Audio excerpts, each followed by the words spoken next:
Oui, bien-aimé, bonsoir et bienvenue encore à ce moment de partage que le Seigneur nous a donné, que le Seigneur nous accorde.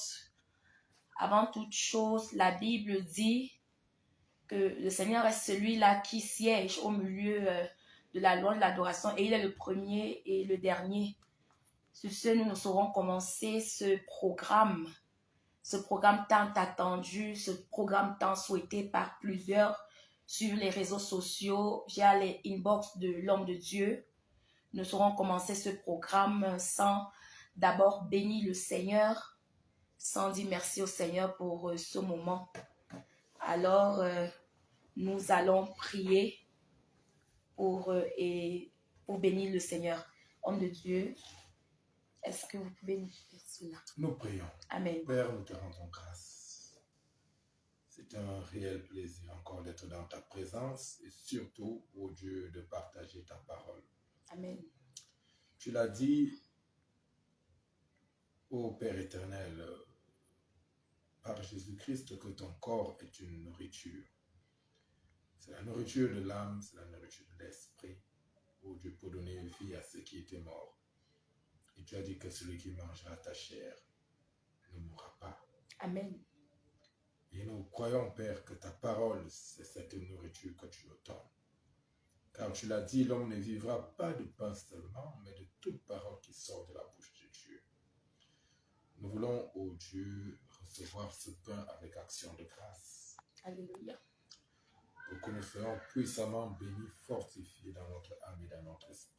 Amen. Et que toute personne, via les réseaux sociaux, qui mangera de cette nourriture vivante, qu'il ne meure pas, mais qu'il vive dans le nom de Jésus. Amen. Que cette nourriture ouvre son intelligence et donne la puissance à sa chair, au nom de Jésus. Amen. Pas par notre volonté, mais par ta volonté, Seigneur, nous avons prié. Au nom de Jésus. Amen. Amen. Amen. Alors, comme vous le constatez, nous sommes avec le révérend Harold, le père fondateur des églises Chapelle Mont des Oliviers. Nous sommes dans ce thème puissant. À la Chapelle Mont des Oliviers, le Seigneur nous a fait grâce de développer un thème puissant, un thème bénissant, un thème glorieux qui est « Pénina ne doit pas mourir ». Alléluia. Pénina doit vivre. Généralement, lorsqu'on parle de Pénina, on voit cette femme, cette personne qui est toujours dans la provocation, cette personne qui est toujours en train d'épuiser les autres. Mais pourquoi Pénina doit vivre? Oui, bien évidemment, Pénina doit vivre. Ceci pourrait laguer ce phénomène qui voudrait que nous, en tant qu'enfants de Dieu, que nos ennemis meurent. Il faut comprendre une chose, ce n'est pas tout ennemi qui doit mourir. Et ceci est d'autant plus important parce que nous avons un schéma et les faits sont têtus. Nous avons cette histoire, autant pour moi, de deux femmes qui étaient les épouses de ce monsieur qui s'appelait Elkana dans le livre de Samuel, Samuel chapitre 1er. Elkana avait deux femmes, Anne et Pénina.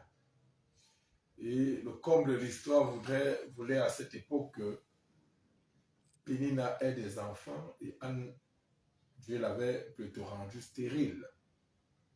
Et vous imaginez donc un foyer, un couple comme celui-là où le mari a deux femmes, l'une enfante et l'autre n'enfante pas. C'est le chaos.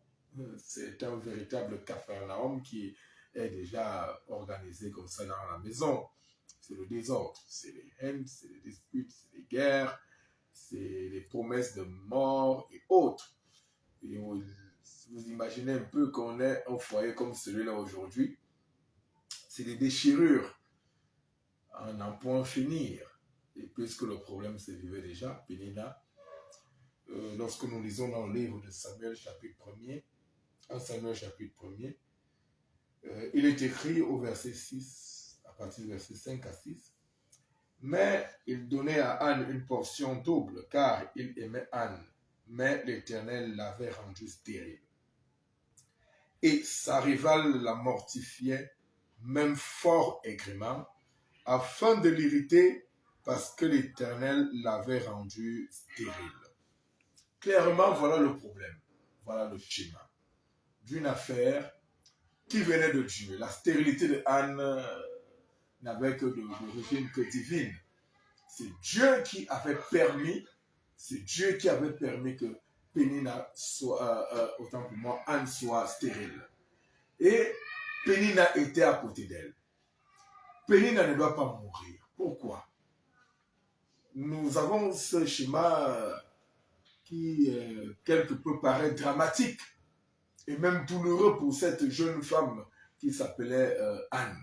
La douleur était insoutenable. Les mortifications, on se rapproche même déjà de la mort.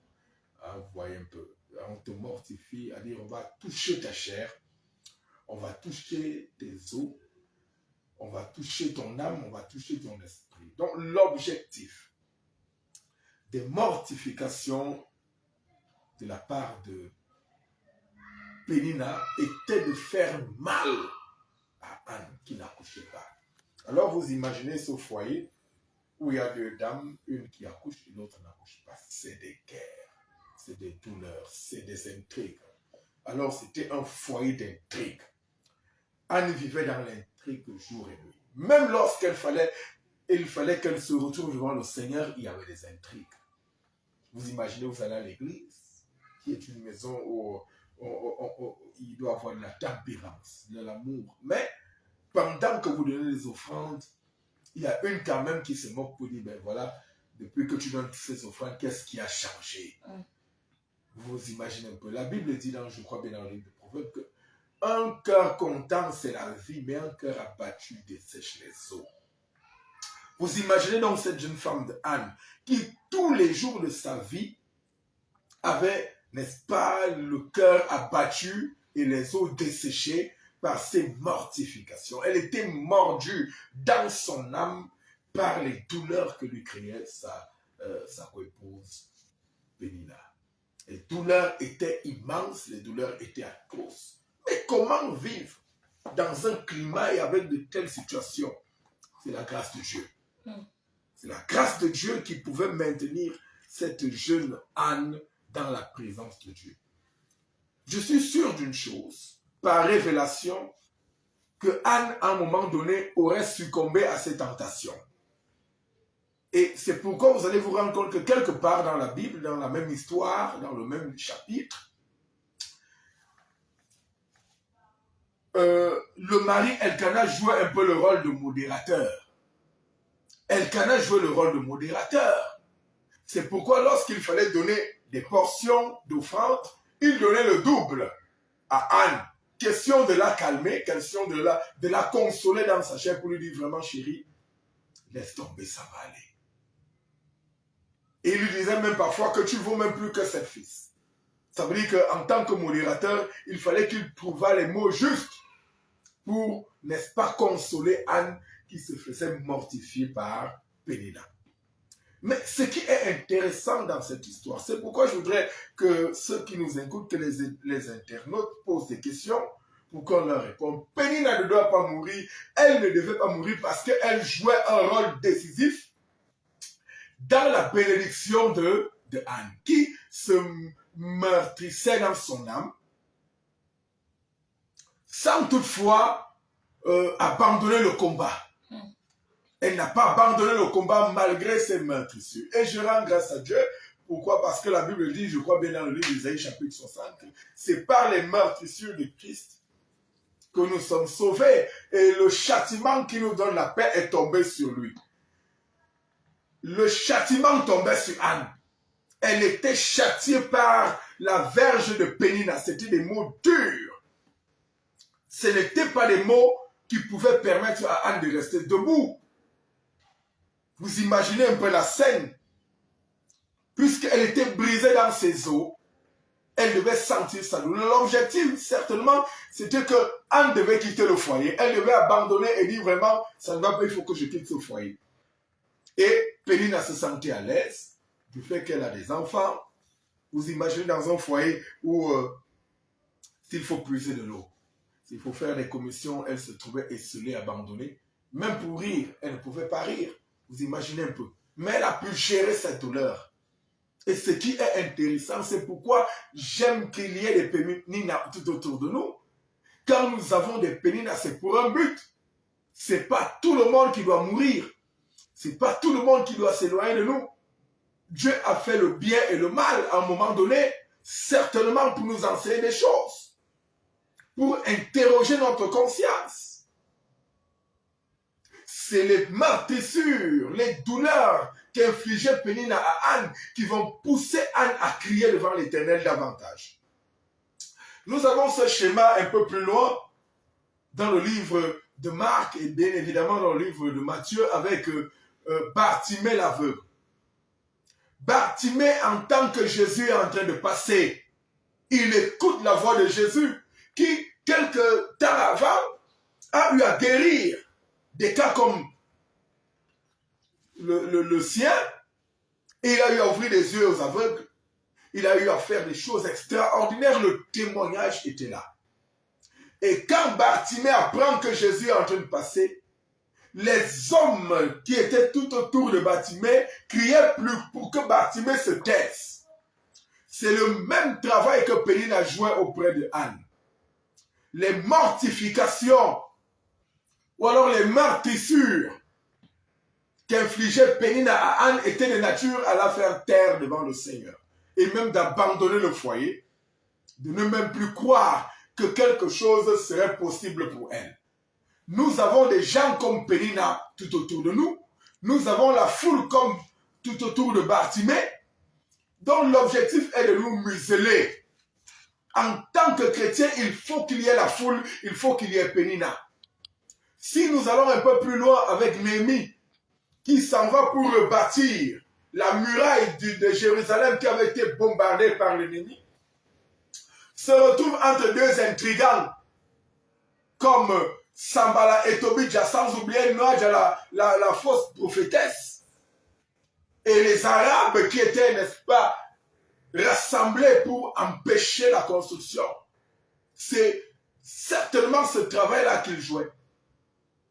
Mais on s'est rendu compte que Néhémie s'était armé de quoi? De courage, de force, de prière, de détermination, avec le peuple qui l'accompagnait pour rebâtir la muraille jour et nuit.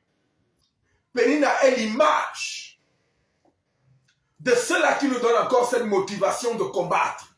Alléluia. Pénina est l'image de ceux-là qui nous encouragent encore à affronter les difficultés et à affronter nos challenges et à challenger nos propres challenges. Il y avait un challenge devant Anne, c'est qu'elle était stérile. Il fallait quelqu'un qui allait catalyser ce challenge, même par les intrigues. Toute chose concourt au bien de ceux qui aiment l'Éternel. C'était le travail de Pénina, qui était même une bénédiction pour Anne, en la poussant à prier et à crier encore plus fort devant l'Éternel. Il faut dans nos combats de tous les jours des hommes et des femmes comme Pénina, qui par leur meurtrissure et leur mortification nous font encore croire que nous avons le droit de crier à l'Éternel, de combattre et de se lever.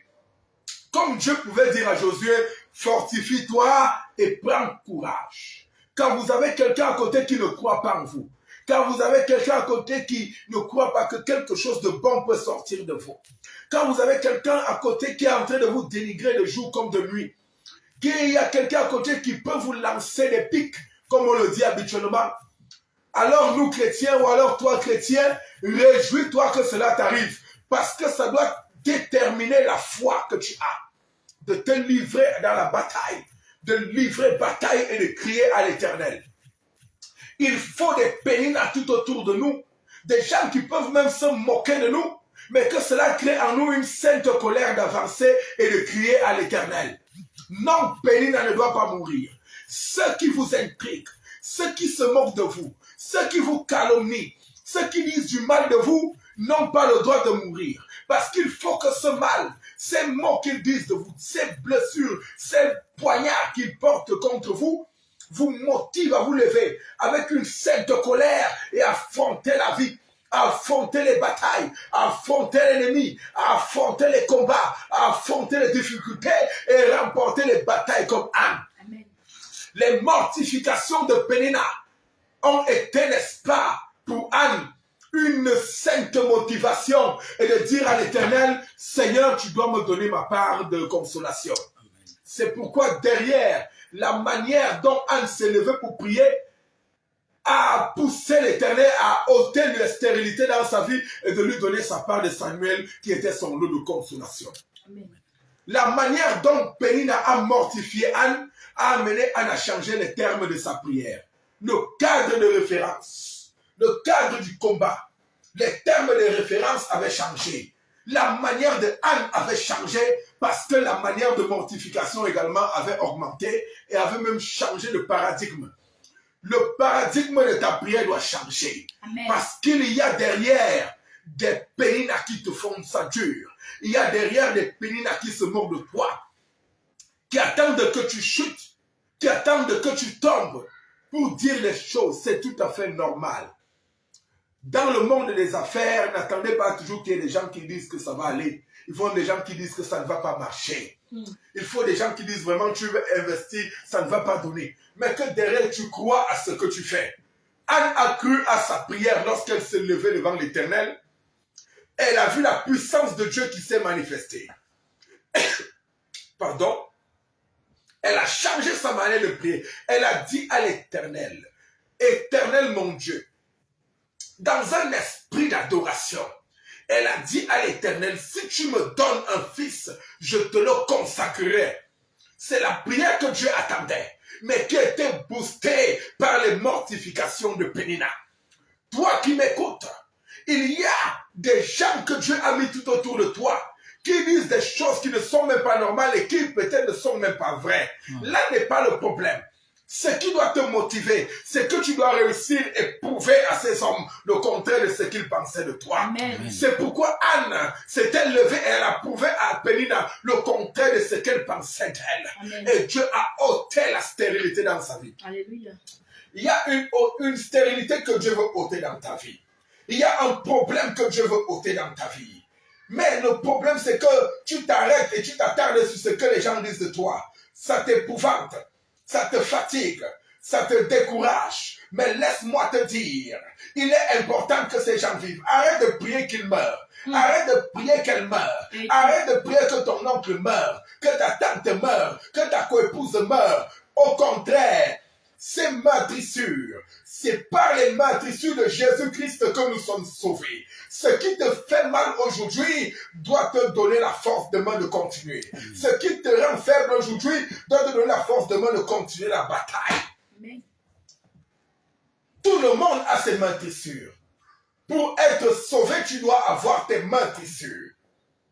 Pour qu'un avion décolle, il doit faire face à des vents contraires. Tant qu'il n'y a pas de vent contraire devant l'avion, il ne peut pas se lancer sur la piste. Il est obligé d'attendre automatiquement qu'il y ait des vents contraires. C'est les vents contraires qui soulèvent l'avion. Parce qu'il y a un contrepoids qui va se créer et l'avion va décoller du bas vers le haut. Les meurtrissures de Pénina créé un vent contraire. Et plus elle était meurtrie dans sa chair, plus elle criait à l'Éternel. Et c'est ce qui a ôté le voile de la stérilité dans la vie de Anne.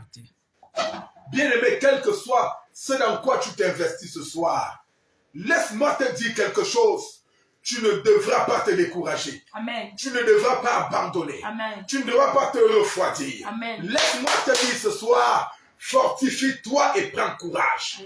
Fortifie-toi et prends courage. Anne ne s'est pas découragée. Elle a prié comme jamais. Elle a crié à l'Éternel comme jamais. La Bible me dit, oh my God, la parole de Dieu m'enseigne qu'au fur et à mesure que les gens criaient et qu'ils disaient à Bartimée de se taire, la parole de Dieu m'enseigne que Bartimée criait encore plus fort. Laisse-moi te dire, toi qui vas écouter ce message, si les hommes se lèvent pour te décourager, si les problèmes que tu as tout autour de toi crient plus fort, te font plus mal, laisse-moi te dire que tu dois encore crier plus fort à l'Éternel. Lève-toi et prie. Lève-toi et pleure. C'est lorsque le peuple d'Israël, devant la mer Rouge, a crié à l'Éternel qu'il mourrait. Dieu a demandé du haut des cieux au peuple, à Moïse, pourquoi mon peuple crie? Dis à l'Éternel, dis à mon peuple de se calmer, car l'Éternel, moi, leur Dieu, je combattrai pour eux, mais qu'ils gardent le silence. Il y aura un temps de silence dans ta vie, mais il faut d'abord que tu cries à l'Éternel, que tu changes les termes de ta prière, Amen. Que tu changes ta manière de prier. Amen. Arrête de demander la mort de Pénina. Amen. Arrête de demander la mort de ceux qui sont tout autour de toi. Laisse-moi te dire que ceux qui te font mal aujourd'hui, c'est les gens que Dieu utilise pour booster ta foi, pour booster ton moral, pour booster ton spirituel, pour t'encourager. Car ce qui ne te joue pas te rend plus fort, bien-aimé. C'est pourquoi je suis venu te parler. Que ton Pénina ne doit pas mourir. Les gens qui sont tout autour de toi, change ta manière de prier. Concentre-toi sur l'essentiel. Concentre-toi sur la prière. Ne te concentre pas sur eux. Mais que ce qu'ils disent de toi te motive de crier à l'Éternel. Bien-aimé, que le Seigneur te bénisse. Et que ceux qui ont des questions, si Pasteur Mignon a des questions, je suis tout tué pour répondre à ces questions et pour vous dire, bien-aimé, rien n'est perdu. Anne n'a pas baissé les bras. Dieu s'est glorifié dans la vie de Anne et Dieu également va se glorifier dans ta vie au nom de Jésus-Christ de Nazareth. Amen. Merci, homme de Dieu. Nous avons une question de ma grâce divine qui demande le paradigme de prière. C'est quoi le paradigme de prière? Le paradigme de prière, déjà le paradigme c'est un cadre. C'est un nouveau cadre, c'est un nouveau système, c'est une nouvelle manière de faire. Le paradigme de prière, c'est que, bien aimé, c'est très important. Nous n'allons certainement pas parler de la prière ce soir, mais nous allons toucher un pas. La monotonie dans la prière. La monotonie dans la prière peut être un gros problème pour l'Église. Parfois, bien aimé, nous ne posons pas à Dieu le véritable problème. Anne certainement allait pleurer devant Dieu dit, par les prières, par pitié. Oh Dieu, regarde comment Pénina se moque de moi. Mais Dieu ne gagnait rien dans cette prière. Et certainement, c'est des prières qu'elle faisait tous les jours. Mais rien ne donnait. Il n'y avait pas de solution, il n'y avait pas de changement. Mais le jour où elle a changé le cadre, elle a changé la référence de sa prière. Elle a amené Dieu dans sa prière, elle a amené Dieu à s'intéresser à elle. Dieu dans la prière de Anne a vu son intérêt. Le paradigme doit changer. Pourquoi? Parce que nous avons des prières intéressées. Nous avons des demandes intéressées. Toi qui m'écoutes, regarde comment tu pries. Qu'est-ce que Dieu gagne dans ta prière? Tous les jours tu demandes à Dieu. Tous les jours tu veux que Dieu fasse. Tu veux que Dieu te donne. Tu veux que Dieu détruise. Tu veux que Dieu renverse. Tu veux que Dieu opère. Qu'il ouvre les portes. Qu'il t'arrose. Qu'il te bénisse. Qu'il bénisse tes entrailles. Qu'il bénisse ton travail. Qu'il bénisse tes affaires. Qu'il bénisse ta famille. Qu'il t'élève. Que tu aies un mariage. Que tu aies une augmentation de salaire. C'est bien beau. Mais laisse-moi te dire, qu'est-ce que Dieu gagne dedans? Quel est l'intérêt de Dieu dans ta prière? C'est pourquoi Jésus, en enseignant la prière aux disciples, il a dit que ta volonté soit faite dans les cieux comme sur la terre. Anne savait en ce moment par révélation que Samuel, qu'elle demandait à Dieu, devait être une bénédiction à l'Éternel. Dans la Bible, on n'a pas vu un prophète qui a pu prendre 3 rois comme Samuel. Pourquoi? Parce que il était le fruit de la prière qui avait changé de Anne. Bien-aimé, ta manière de prier doit changer. Arrêtons la monotonie dans notre manière de prier. Amen. Arrêtons cette manière de prière qui voudrait que nous soyons toujours dépendants. Dieu également veut voir son intérêt dans nos prières. Il veut aussi tirer sa gloire dedans. Dieu veut tirer sa gloire dans ta prière. Dieu veut que ta manière de prier change. Combien de temps nous passons aujourd'hui dans les prières? La Bible dit que Anne a prié jusqu'à ce que l'homme de Dieu s'est même trompé. Il a cru que Anne était ivre de vin.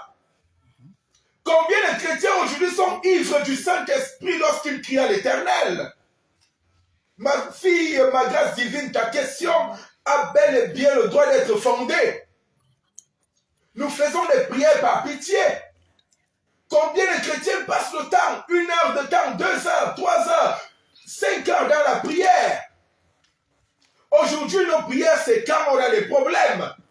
Quand tout va bien, on ne crie pas à l'Éternel. Mais quand tout va mal, on crie à l'Éternel comme si notre Dieu était pour nous une roue de secours.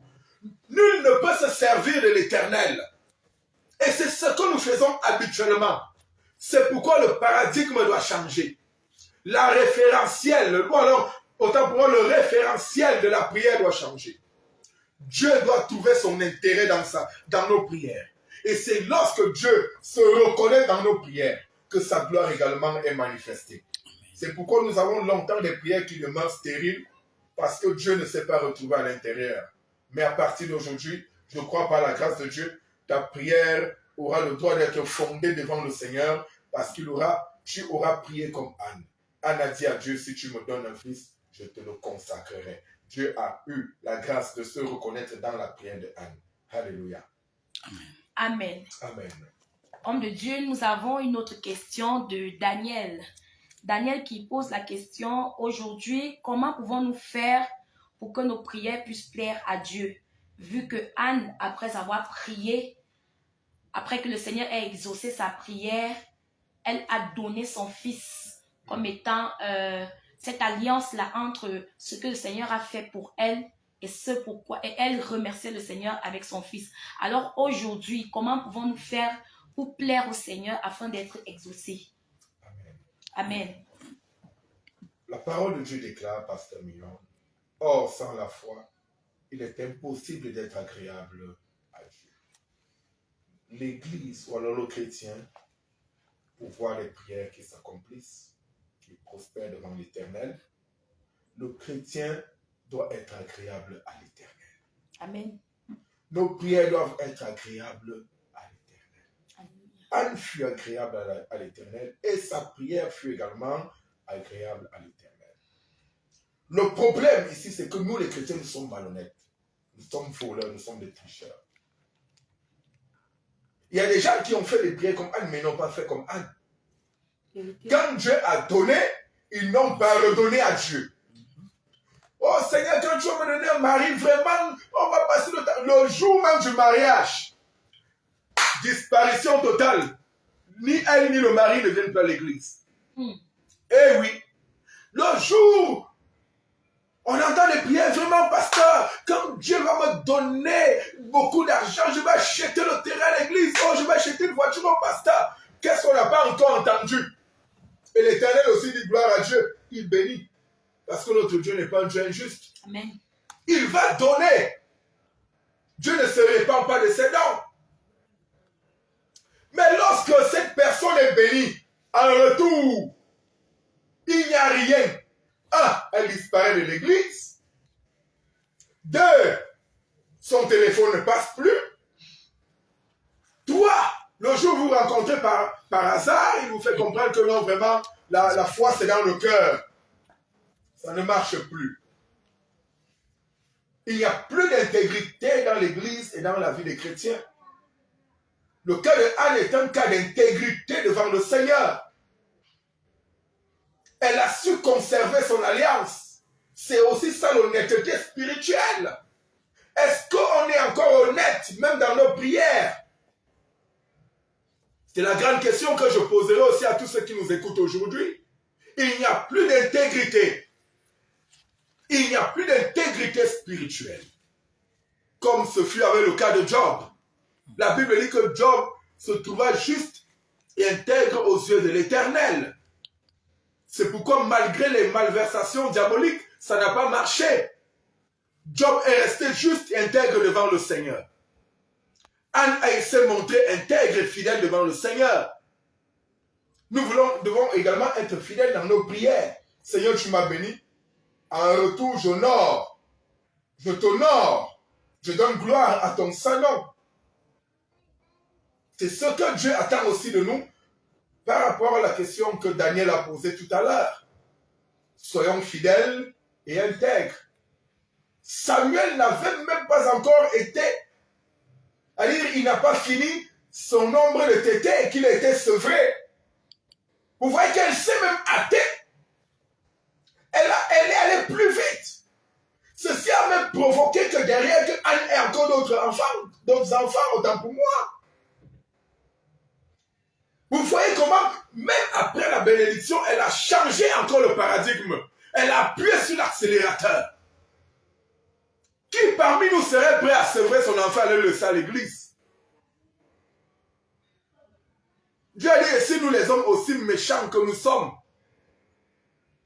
qui aujourd'hui prendrait sa voiture, sortie neuve, toute neuve de comment on dit là, Camille Toyota, et viendrait déposer pour que ce véhicule serve pour l'évangélisation.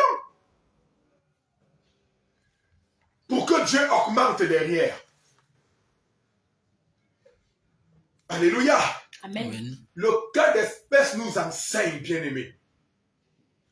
Nous devons revoir notre manière de servir le Seigneur et éventuellement notre manière de prier. Le cas de Anne est un exemple extraordinaire qui nous enseigne là-dessus. Apprenons à copier ce qui est bien. Alléluia. Amen. Je crois que j'ai pu répondre par la grâce de Dieu à la question de Daniel. Homme de Dieu, Oui. est-ce à dire que Pénina, en fait, est comme une sorte de carburant pour la prière de Anne? Parce que si Pénina ne mortifiait pas Anne, la prière n'allait pas être aussi intense. Donc, est-ce que c'est véritablement un carburant, comme je le dis? Je ne dirais peut-être pas carburant. Je ne prendrais pas la chose comme un carburant. Mais je dirais comme un motivateur. Une motivation. Mais alors une motivation négative. Vous voyez un peu. C'est une motivation négative. Pour dire à quelqu'un parfois que bats-toi. On peut lui dire, mon ami, tu veux échouer. Et quand la personne est assez consciente, lui-même, il crée le carburant. Le carburant, c'est sa propre motivation maintenant. Pourquoi? Parce que je ne dirais pas panacée ou placebo, ou alors je ne dirais pas solution miracle ou bien contre-poison. Mais ce que je veux dire ici, c'est que Pénina a joué le rôle qu'elle devait jouer auprès de Anne qui a su saisir cette grâce. Parce que tout est grâce. Alléluia. Amen. Tout est grâce. Elle a su saisir la grâce même dans les meurtrissures. C'est pourquoi, je l'ai dit tout à l'heure, Jésus va montrer ses plaies qui étaient la preuve de son apostolat et qui étaient, n'est-ce pas, inéluctables même pour son propre salut. Nous savons qu'on lui a craché dessus. Il a été, n'est-ce pas, bastonné par des lanières. On ne sait combien de coups Jésus-Christ a reçu. Son corps a été déchiré. Il a été hué, humilié par le peuple, rejeté. Mais il n'a pas abandonné le combat. Cela lui a valu même la mort de la croix. Mais Jésus n'a pas rejeté la croix. C'est pourquoi vous et moi, aujourd'hui, nous sommes sauvés. Alléluia. Amen. Il a pris les clous pour nous. Il a échangé sa vie à la croix en rançon. Il a donné sa vie en rançon. Pour que nous soyons sauvés. C'est pourquoi il est le salut de quiconque croit aujourd'hui. Vous voyez un peu. Donc cela a été salutaire et salvateur pour Anne d'avoir Pénina comme catalyseur de sa foi en la boostant d'une manière négative à se lever à prier.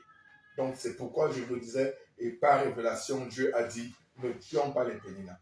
Alors vous imaginez, quand vous avez quelqu'un qui vous envoie des pics, qui vous dit des choses vraiment qui vous font mal, à l'instant, il serait judicieux pour cette personne de prendre un gourdin et l'assommer pour arrêter, parce qu'il y a des gens qui ne supportent pas. C'est-à-dire pour arrêter la personne. Mais Dieu, lui, l'a utilisé. Il y a des personnes que Dieu spécialement va utiliser pour nous amener au sommet, pour nous amener dans notre gloire, pour nous amener dans notre destinée prophétique, pour nous amener dans notre, comment dirais-je, dans notre visitation avec l'Éternel. Et c'est ce qui est arrivé à Anne. Voilà. Homme de Dieu, nous remarquons quelque chose d'extraordinaire avec Anne. Anne, de nos jours, lorsque nous avons des combats comme ceux de Anne, si nous traversons de tels combats, la première chose, la première réaction pour un enfant de Dieu, c'est de commencer un combat spirituel et de détruire son ennemi. Mais Anne a fait, comme je le dis, cette chose extraordinaire de ne pas se retourner vers son ennemi, de ne pas envoyer le feu, comme on dit souvent, à son ennemi, mais de regarder à Dieu, de regarder à son sauveur, celui-là qui a le pouvoir, la capacité de résoudre ses problèmes. Maintenant, qu'est-ce que vous pouvez dire à ces personnes-là aujourd'hui qui sont tellement actifs dans le combat spirituel lorsqu'il y a de telles situations qui leur arrivent? Qu'est-ce que vous pouvez leur dire aujourd'hui? Ce que je leur dirais, c'est que tout ennemi n'est pas ennemi à abattre. Alléluia. Amen. Jésus a dit de laisser pousser le bon grain et l'ivraie pour des raisons comme celle-ci. De peur d'arracher la bonne semence et la mauvaise. Ce serait même de manière défaitiste de tuer brutalement Pénina parce que c'est un élément gênant. Vous voyez un peu. C'est important d'avoir quelque chose qui peut créer le challenge. Une situation qui peut créer le challenge. Une personne même qui nous challenge en nous disant tu ne peux pas. Très important sur cette terre. Nous nous mesurons même parfois par rapport à ces personnes-là même qui nous challengent. C'était un challenge pour Anne, qui certainement recevait le Pénina que tu n'accoucheras jamais. Elle a dit au nom de Jésus, je vais accoucher et tu vas voir mon enfant. Laissons aussi que ces gens-là ne meurent pas, qu'ils voient la gloire de Dieu. Amen. C'est très important. Qu'est-ce qui va fermer la bouche de nos ennemis? De cela, c'est le miracle que Dieu va opérer. Parfois, c'est des gens qui ne croient pas. Qui ne croient pas en nous. C'est des gens qui ne croient pas en Dieu. Mais comment nous, on pourra les gagner au Seigneur? C'est par notre déterminisme à vivre le miracle, à réussir coûte que vaille au nom de Jésus, sans qu'ils ne meurent. Ce serait de manière suicidaire de les envoyer à l'abattoir. Pourquoi? Parce que nous-mêmes, nous croyons que nous n'allons pas réussir. Vous voyez un peu? À l'instant, on est prêt à envoyer le feu sans cerner le problème. Exact. Pourquoi est-ce qu'il faut le discernement des esprits? Le discernement des esprits n'est pas seulement pour les tailler en pièces, pour les détruire, mais le discernement des esprits, c'est de voir aussi s'ils contribuent à notre élévation ou alors s'ils contribuent à notre disparition. Donc, dans le cas d'espèce, Pénina ne contribuait pas à la disparition de Anne, mais pour faire éclater sa gloire. Amen. Donc, il faut des gens à discerner le problème. C'est pourquoi nullement il est écrit que Anne a dit que Pénina meurt. Ce n'est écrit nulle part que Anne a demandé la mort de Pénina, malgré la douleur, malgré les meurtrissures, malgré les irritations aussi multiples les unes, aussi variées les unes que les autres. Je suis sûr d'une chose, c'est que Pénina certainement serait devenue ingénieuse dans les mots. On vous connaît, vous les femmes. À dire, on développe, et la Bible dit que les gens, les hommes seront ingénieux au mal. Donc vous imaginez un peu l'ingéniosité de Pénina pour envoyer des mots, peut-être par le visage, par les gestes, par les paroles, par la rythmique, par la mimique, par la démarche. Parce que même la démarche est un langage. Les gestes, la gestuelle est un langage. Anne a subi toutes ces choses. Mais on n'a jamais dit, elle n'avait jamais dit à Pénina un jour, je t'envoie le feu, tu vas mourir. Mais elle s'est servie de cela comme une arme pour dire au nom de Jésus, Seigneur, tu dois agir. Pas pour se vanter aux yeux de Pénina, pour dire que voici moi aussi j'ai accouché, mais pour donner gloire à son Dieu. Et je crois que la gloire de Dieu dans la vie de Anne a fermé la bouche de Pénina. Nous devons fermer la bouche à ces gens par notre travail, par notre détermination, par notre hargne, par notre courage d'affronter lorsqu'ils ont dit on ne peut pas. Le courage, la force. Alléluia. Amen. C'est ça qui sera le témoignage. Et c'est cela qui arrêtera les critiques, les murmures et les railleries dans le nom de Jésus. Amen. Amen. Alléluia. Pasteur, nous sommes très, très contents d'avoir passé ce court instant avec vous. Toujours avec vous. Vous êtes tellement une source de sagesse pour nous. Avec vous, on passe d'excellents moments et je crois qu'avec nos internautes également, le moment a été excellent. Nous remercions toutes ces personnes qui ont participé, qui ont posé des questions et nous invitons encore toutes ces personnes qui verront ce message dans quelques heures, de peut-être le lendemain et même dans quelques jours, de ne pas hésiter à continuer à poser des questions, même dans l'inbox de l'homme de Dieu. Si vous avez des questions, des préoccupations, n'hésitez pas à poser des questions dans le groupe Chapelle Mont des Oliviers, dans l'inbox de l'homme de Dieu. Vous serez, les questions auront des réponses. Alors, nous allons conclure ce moment de partage avec la prière, puisque Dieu est celui qui est au début, au milieu et à la fin. Est-ce que vous pouvez nous conduire dans ce moment de prière? Je vais prier. Toi qui as écouté cette émission, sois béni dans le nom de Jésus. Amen. Essuie tes larmes. Fortifie-toi, prends courage et avance. Ton Dieu est au contrôle. Amen. Sers-toi de ce qui se passe tout autour de toi pour travailler plus dur. Amen. Encore plus dur. Amen. D'aller de l'avant, de réussir, d'être une source de bénédiction, de voir ton miracle arriver. Alléluia. Que cela te motive à prier encore davantage, à changer ta manière de prière, à poser des actes de foi avec le Seigneur. Amen. Dans tout ce que l'Éternel te mettra à cœur de faire, que tu n'as jamais eu à faire. Car c'est à cela que viendra ton réconfort, Amen. ta source de bénédiction, ton Amen. témoignage, Amen. dans le nom de Jésus.